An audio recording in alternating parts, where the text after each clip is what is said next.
সকালবেলায় ঘুম থেকে উঠে সব গৃহিণীদের মাথায় একটাই টেনশন যে সকালের নাস্তাটা কী দিয়ে সারবো। তো সেক্ষেত্রে ভিন্নতা আনতে মুগের ডাল দিয়ে এই ভুনা খিচুড়ি হতে পারে তার বেস্ট সমাধান।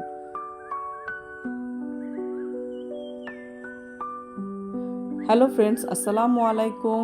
কাছের এবং দূরের আমার ভাই বোনেরা যে যেখান থেকে ভিডিওটি দেখছেন না কেন, আমি শাহনাজ অ্যানিজ হোমবিডি চ্যানেলে আপনাদের সকলকে ওয়েলকাম করছি।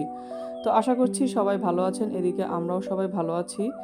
তো এই তো সকালবেলা উঠে আমি রুটি পরোটা পরিবর্তে মুগের ডাল ভেজে ভুনা খিচুড়ি রান্না করে নিচ্ছি নাস্তায় একটু ভিন্নতা আনার জন্য। তো এই তো যেহেতু ভুনা খিচুড়ি রান্না করব তার জন্য কিছু মুগের ডাল নিয়ে একটা প্যানের মধ্যে খুবই লো আঁচে আস্তে আস্তে করে ভেজে নিচ্ছি। তো ভাজতে ভাজতে যখন এটা ডালের কাঁচা গন্ধটা চলে যাবে এবং একটু হালকা ব্রাউনিশ কালার চলে আসবে, তো সেই মুহূর্তে এটাকে নামিয়ে ফেলবো। আর পানি দিয়ে ধুয়ে এভাবে একটু হালকা সিদ্ধ করে নিব লবণ আর হলুদ দিয়ে। তো যেহেতু পোলাও চাল দিয়ে রান্না করব, তো একটু হালকা সিদ্ধ করে নিলে এটা পোলাওর চালের সাথে ব্যালেন্স হবে, আর না হলে দেখা গিয়েছে শক্ত থেকে যায়। তো তার জন্য আমি একটু হালকা সিদ্ধ করে নিচ্ছি। তো এদিকে 2 পট চাল নিয়ে আর সাথে আধা পটের মতো মুসুর ডাল দিয়ে আমি ভিজিয়ে ভালো করে কচলিয়ে ধুয়ে ছেঁকে নিয়েছি।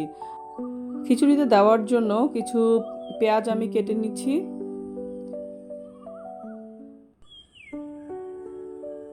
পেঁয়াজগুলোকে কুচি কুচি করে কেটে নিব। তো এই পেঁয়াজটা খিচুড়ির উপরে কাঁচা ব্যবহৃত হবে।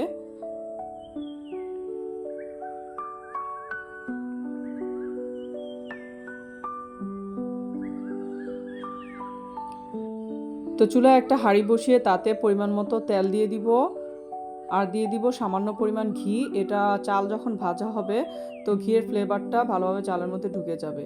তো তারপরে দিয়ে দিব গরম মশলা, এখানে এলাচ, দারচিনি, তারপরে দিয়ে দিয়েছি তেজপাতা আর লং। তো দিয়ে এগুলো একটু ভাজা ভাজা করে তারপরে ছেঁকে রাখা চালটাও দিয়ে দিব। তো দিয়ে এটাকে আমি খুব ভালোভাবে ভাজা ভাজা করে নিব। তারপরে একে একে দিয়ে দিব মশলাগুলা। তো এখানে আদা বাটা, রসুন বাটা 1.5 চা চামচ করে দিয়ে দিয়েছি। তো এগুলো দিয়ে আমি প্রথমে আদা রসুনটা দিয়ে ভালোভাবে আমি মশলাটা কষিয়ে নিব, যাতে আদা রসুনের কাঁচা গন্ধটা না থাকে। তো এই তো আমি ভেজে নিচ্ছি। তারপরে দিয়ে দিব আমি গুঁড়া মশলাগুলো। তো এখানে হলুদ দিয়ে দিচ্ছি 1 চা চামচ, মরিচের গুঁড়া 1 চা চামচ, ধনিয়া গুঁড়া 1 চা চামচ। তো এগুলো দিয়ে প্রথমে আবার ভেজে নিব ভালো করে। আর জিরার গুঁড়াটা একটু পরে দিব। তো এই তো জিরার গুঁড়াটাও দিয়ে দিয়েছি, দিয়ে তারপরে আবার নেড়ে চেড়ে ভেজে নিচ্ছি। তারপরে সিদ্ধ করে রাখা সেই মুগের ডালটাও দিয়ে দিব। তারপর আবার ভালো করে চালগুলোকে ভেজে নিব। দিয়ে তারপরে ফুটন্ত গরম পানি দিয়ে দিব এখানে।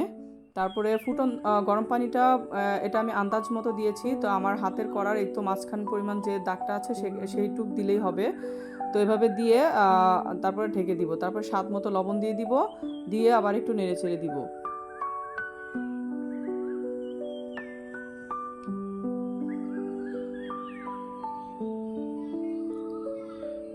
তো সামান্য পরিমাণ গরম মশলাও ইউজ করেছি আমি এখানে।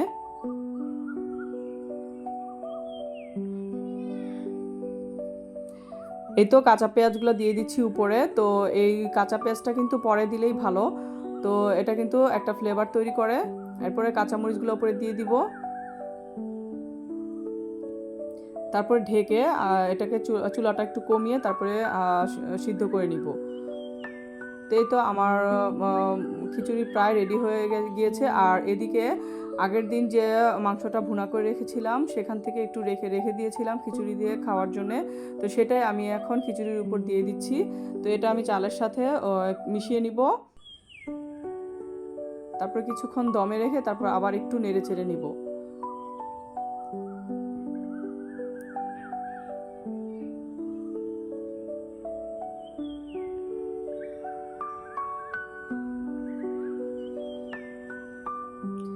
তো শেষ মুহূর্তে আমি দিয়ে দিচ্ছি ঘি।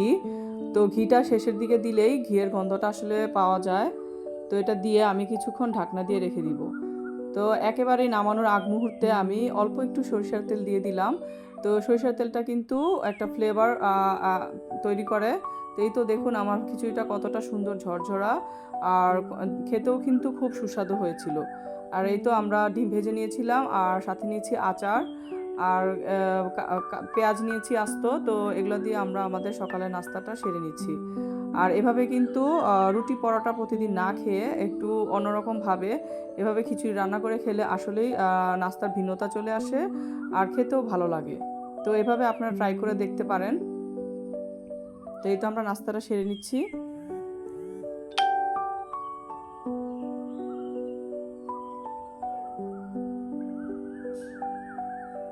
নাস্তাটা সেরে আমি চলে গিয়েছিলাম একটু ছাদে। তো ছাদে গিয়ে দেখি আমার জবা ফুল গাছে খুব সুন্দর জবা ফুল ফুটে আছে।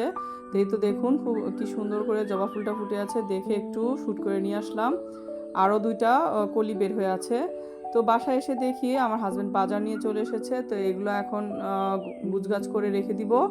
তো বাসা যেহেতু ফ্রিজে গরুর মাংস ছিল আর মাছ ছিল, কিন্তু মুরগি ছিল না। তো আমার হাজব্যান্ড বাজার থেকে মুরগি নিয়ে আসছে, আর সবজি নিয়ে আসছে বেশি করে। তো আমার ঘরে সবজিটা একটু বেশি খাওয়া হয়, তো এই জন্য সবজিটা আসলে পরিমাণে একটু বেশি লাগে, তো এই জন্য সবজি আনা লাগে। তো একসাথে এই জন্য অনেকগুলো নিয়ে আসলো। তো এই তো এগুলো এখন আমি গুছগাছ করে রেখে দিব। তো এদিকে বাজার গুছানো দেখতে থাকুন। আর যদি ভিডিওটি কারো কাছে ভালো লেগে থাকে তো অবশ্যই একটা লাইক করে দিবেন, আর কমেন্ট করে আমাকে জানিয়ে দিবেন আসলে আমার কি ইমপ্রুভমেন্ট দরকার। তো এতটুকু আপনারা করতে পারেন আমার জন্য। আর চাইলে আপনারা আপনাদের টাইমলাইনে শেয়ার করে রাখতে পারেন, আর ফ্রেন্ডস অ্যান্ড ফ্যামিলিতেও শেয়ার করে দিতে পারেন। তো এই তো দুপুরে খাওয়া দাওয়া শেষ করে তো আবার বিকেলে নাস্তার জন্য চলে আসলাম। তো এই তো বিকেলের নাস্তার জন্য আমি একটা কিমা পরোটা বানানোর জন্য এখানে ময়দা দিয়ে একটা ডো রেডি করে নিচ্ছি। তো আমরা যেভাবে পরোটা বানাই তো সেভাবেই এই ডোটা রেডি করতে হবে। তো ডোটা রেডি করে একটু তেল মাখিয়ে কিছুক্ষণ রেস্টে রেখে দিতে হবে।